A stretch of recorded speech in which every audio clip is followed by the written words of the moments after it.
Let's turn now to Congressman Rahm Emanuel, chairman of the Democratic Caucus. Congressman, thank you for your time, especially on this busy evening.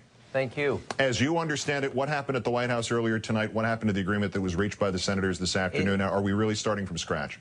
Well, we're not going to start from scratch. But what's sad here is that the senator, after there was an agreement, decided to have his own theater. And once you interjected presidential politics, you basically have a deal now that got sidetracked and off track here. And you don't throw a new idea in the ninth inning. And even Secretary Paulson said to the Republicans, this was not a non-starter. It wasn't going to work.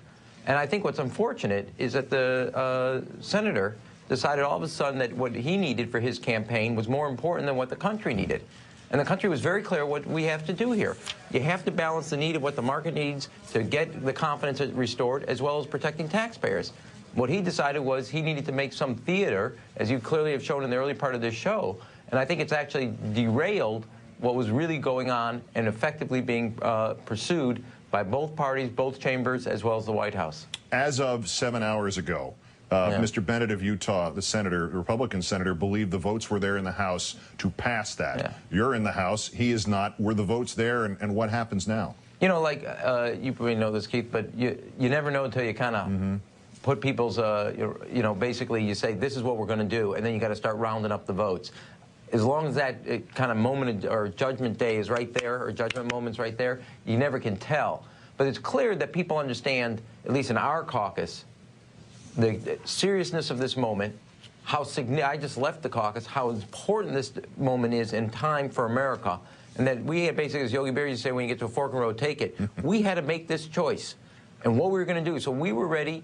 Barney Frank took a proposal by Secretary Paulson, made sure we protected taxpayers, made sure there was oversight, made sure that, in fact, homeowners who had trouble were actually able to work out their problems, and made sure taxpayers got upside if there was a turnaround in financial institutions.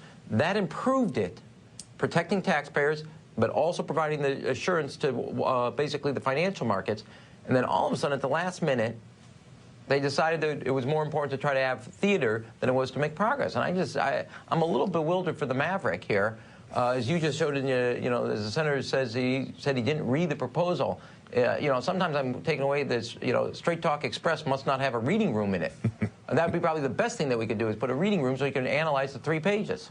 Yeah, I was just going to say, we could have it at 3 pages. We could easily, you or I could easily have read it too, but that was the issue. How about this? For the 22 hours he didn't come down to D.C., he could have just taken away from the microphones and the cameras and just read it. But I'm a little, in the name of helping the country and suspending politics, he put politics back in it. In the name of making progress, he stalled it. That's just basically where we are. To that point, this seems to have been, in the last few months, the nature of the campaign the Republicans are running for the White House. Is it, in fact, you know, the build a crisis workshop? I mean, are these artificial attempts to create white knight situations for everybody? I'm getting a little backstabbed here, but let me say this, Keith. I think on behalf of the American people, and I've talked to my constituents, I've heard what they have to say, and you'll see a Gallup poll tomorrow where 80% of the American people support achieving something here of a bailout, and described as a bailout. They have figured this out, I think, in their own way, in a very commonsensical way. They've got it figured.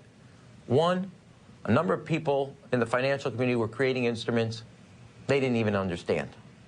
Second, some, not all, people were buying homes, flipping homes, but getting in homes that they shouldn't have had that were beyond their means. That's what it's called a liar's loan. And third, the people they hired to police this, the government, wasn't doing its job, making sure the other two were staying honest and true. And and that's why they're angry, and they're legitimately angry. They also know the consequences, and they know we have to act. And we, who were given this proposal basically just less than a week ago, have in very rapid time represented our constituents and got improvements in a piece of legislation that was $700 billion with no oversight, no authority. We've made changes that protected the taxpayers and improved the legislation. I don't know why in the 9th inning they've all of a sudden decided to do this. Well, last question. It's about the 9th inning and the gentleman who arrived in the 9th inning. I know you were not at the White House meeting earlier today, and obviously you're not at the stuff that's going on right now. But is it clear to you from your colleagues, does anybody know what Senator McCain's actual position on this is right now? Well, look, Keith, I think you have to step back, and I don't want to, I know Senator McCain. I've watched his career. He has been noted for making rash decisions. He all of a sudden, obviously, he and the campaign, there's a campaign, they made a decision. I think it was a mistake both by the Senator McCain, but I also say by the White House, to take this that was all the way till this moment, until the White House was removed of politics, to interject 40 days to go before a presidential campaign, we're going to invite the presidential candidates here, and then say politics isn't part of it. It was actually, we kept the candidates, they were running around the country, expressing to the American people what their views were, setting down their principles. We were doing what we were supposed to do, which was legislate. John McCain proposed this idea, endorsed by the White House after the fact, and now all of a sudden see what the results are. I don't think it's more complicated than that.